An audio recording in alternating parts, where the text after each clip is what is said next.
quem sou eu, né? Quem sou eu para poder, né, receber, né, tanto carinho, receber, enfim, títulos, né, tão importantes. Fico realmente assim emocionado, porque eu sei que tudo que eu sempre quis na minha vida foi uma família. Pronto. E isso o Senhor me concedeu, né? Graças a Deus. Sou pai de 2 filhas, né? Serena daqui a pouco está chegando aí. Mas eu lembro que a única coisa que eu escrevi num papelzinho lá em 2019 foi que eu queria ser uma referência, né, na política e também uma referência cristã, né? E desde então o Senhor foi me trabalhando, né? Foi me ajudando. E antes, né, de ter, enfim, seguidores, antes de ter cargos, eu fiquei durante muito tempo no anonimato, né? E que foi o meu deserto, tomando pancada, como muitos aqui de vocês tomam, né? Sem ter alguém para poder chegar e falar, ó, continua, vai lá, fica firme, né? Depois você vai virar deputado. Não tinha nada disso, né? A gente só tinha realmente, era muita coragem, muita autenticidade no coração e algo, de uma vontade, né, de fazer algo diferente para esse país. Eu confesso que agora o nosso foco, de fato, deve ser a anistia, porque eu me coloco na posição, sabe, dessas pessoas, me coloco na posição desses pais e mães que estão distantes da família, né? Eu já viajo toda semana para Brasília, viajo no Brasil, e quando eu chego em casa não tem nada melhor, né, do que estar com a minha esposa, com a minha filha, e que saudade dá, né? Então, poxa, quando eu fui ali no velório, né, do Clezão, a filha dele falou assim, ó, não deixe a morte do meu pai ser em vão.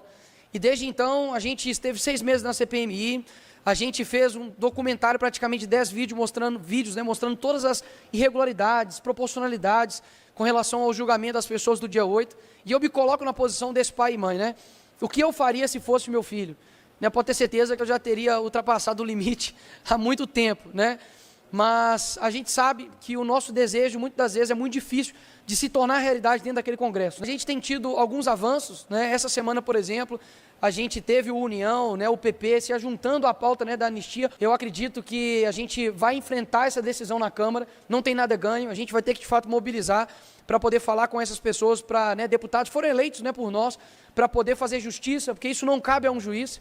Né, chega de um juiz só dominar o nosso país, ele não teve um voto, sabe, e muita gente talvez tem medo de falar o nome dele, mas que se lasque.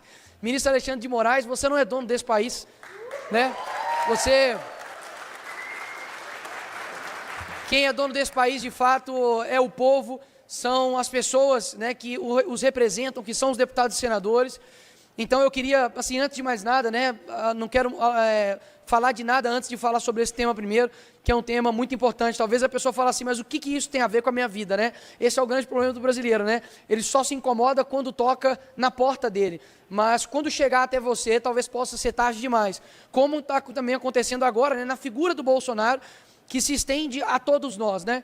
Se um ex-presidente da República está sendo julgado não por corrupção, né, não por ter desviado emendas, não por ter roubado, né, velhinhos do INSS, não por ter construído um porto com o nosso dinheiro, né, lá na Venezuela, não por ter feito nenhum crime, mas sim por uma falsa narrativa de um golpe, né, que aconteceu ali dia 8 na mente deles, que no meio desse golpe tinha um cara vendendo algodão doce. Realmente eles acham que todos são otários igual eles, né, de acreditar nessas narrativas. Mas no fim das contas é um homem, 70 anos de idade, sem nenhuma condenação criminal, que está distante do seu filho, né, Eduardo, que está agora nos Estados Unidos, provavelmente não vai poder mais pisar aqui no nosso país enquanto Alexandre de Moraes não cair.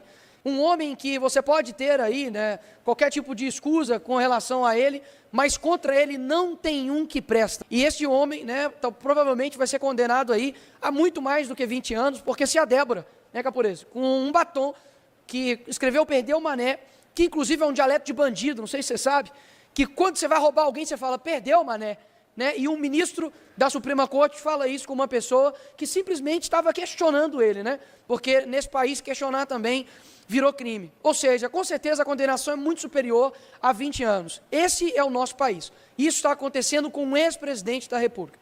E aí eu te pergunto, o que não vai acontecer com você, que é um professor, com você que é um pastor, você que é um padre, você que é um jornalista, você que é um trabalhador comum, né, que tem suas opiniões políticas, você também vai ser perseguido. Até mesmo porque essas pessoas comuns foram perseguidas. Elas não tinham uma linha de corrupção, né, no seu currículo, mas ainda assim estão sendo condenadas praticamente também à morte, como foi o Clezão. Eu estava lendo um livro hoje que chama O Caminho para a Felicidade, do Fulton Sheen, E ele fala que naquela época, os políticos americanos, alguns já estavam deixando de falar sobre o que realmente importa. Porque o que realmente importa no nosso país e que vai ser necessário para transformar o Brasil, chama-se suor, lágrimas, sangue. O que eu estou querendo dizer? Para poder fazer guerra armada, para poder lutar contra a esquerda e exterminá-los? Claro que não. O que eu estou dizendo é que não tem como alterar um país no rumo que nós estamos sem sacrifício. Isso não exige somente o sacrifício de uma pessoa. Não se pode ser injusto a ponto de colocar nas costas somente de um político para resolver todos os problemas do nosso país. Não é justo colocar somente em uma instituição. Essa responsabilidade é cada um de nós. Talvez isso possa parecer clichê, mas nós temos aqui pessoas de todas as idades. Quem é mais novo aqui? Quantos anos você tem de camisa do Brasil aí? 12 anos, né? Quem é mais experiente aqui de vida aqui? Com todo o respeito, quantos anos a senhora tem com coração verde e amarelo? 85 anos e está aqui. Eu quero dizer o seguinte, você, qual é o seu nome? Rosalinda, ela está aqui com cara de 75 anos, mas com 85 anos. Você não tem o direito de desistir do país. Você não tem o luxo de falar, já fui na manifestação, não deu nada, eu estou cansado. Quantos anos você está lutando por isso? Quantos anos que você de fato está sacrificando a sua vida por algo maior? Se você não está doendo em você, você está fazendo errado. Porque talvez você só está falando para quem concorda com você. A sua luta só é na luta de domingo, quando todo mundo está de verde e amarelo.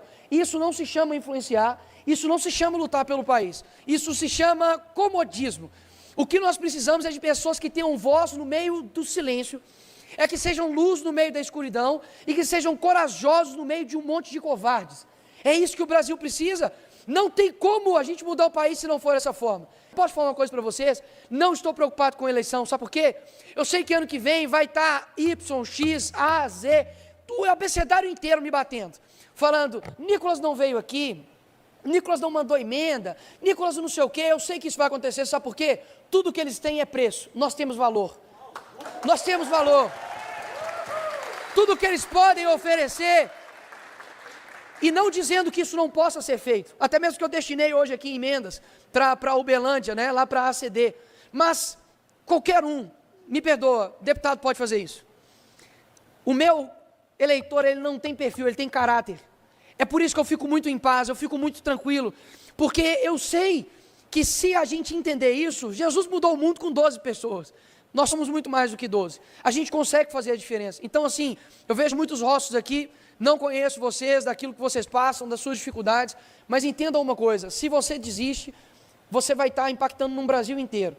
Né? Se você que, enfim, é um trabalhador aí comum, se você desistir no seu trabalho, você vai estar contribuindo para muita coisa. Para pensar, se o Bolsonaro não tivesse nunca se candidatado à presidência, a gente nunca teria rido tanto na nossa vida, né? Porque ele é engraçado. A gente nunca teria tido a experiência de ter, de fato, a direita no executivo e mostrado que a gente consegue chegar lá, que a gente consegue governar e que a gente não vai desistir. Então, se eu pudesse dar um recado aqui para vocês hoje, do fundo do meu coração, ainda tem muita água para rolar.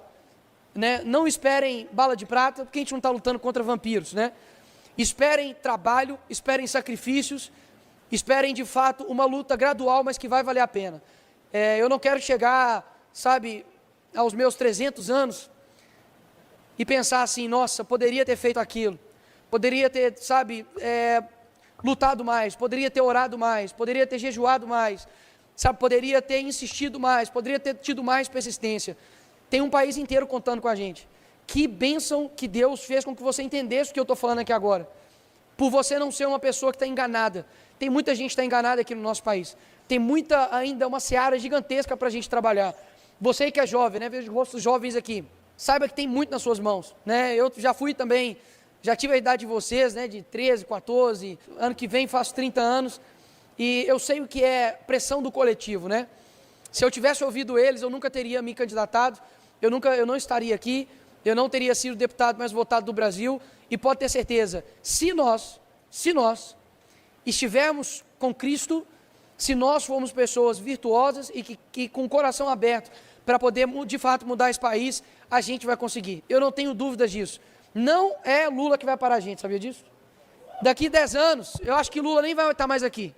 Mas pode ter certeza, o caminho que o PT e a esquerda nos leva, está nos levando, não é um caminho para um país do tamanho que a gente merece. Hoje, o Brasil pode até ser deles, mas um futuro bem próximo não será mais. Muito obrigado, Uberlândia, que Deus abençoe vocês, porque o Brasil é nosso. Muito obrigado, Deus abençoe. Obrigado. Segurar aqui. Obrigado. Obrigado.